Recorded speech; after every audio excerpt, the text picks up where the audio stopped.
Welcome to this Windows and Computer channel, and if you want to have a fun little look at Project Natick, which is basically the undersea server that Microsoft put off the coast of Scotland.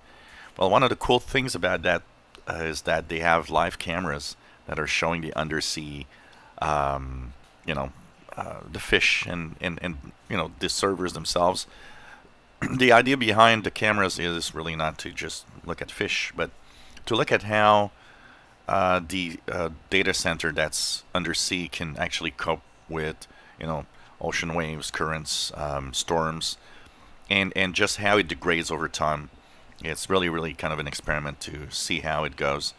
Of course, this is a very big data center that's put underwater because one of the biggest issues in data centers it's of course the cooling of the data center, which makes it very expensive. So sometimes some will put them in very northern latitude places where they can actually have access to cold temperatures or glaciers or whatever.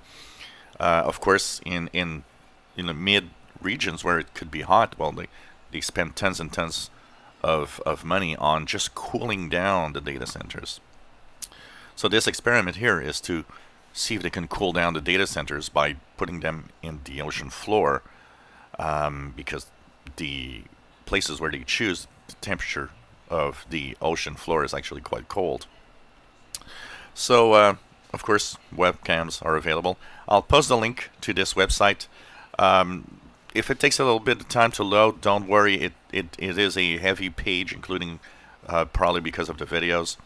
So it's something that you can check out, and you can have full screen of these. So if you want, just take a peek.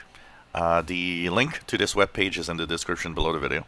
Kind of fun, just kind of cool, and that 20, I believe it's 27 petaflop data center is working for real. I mean, it's it gets data, transfers tons of information all the time. Pretty amazing when you think about it. And it's off the coast of Scotland. If you enjoy our videos, please subscribe, give us a thumbs up. Thank you for watching.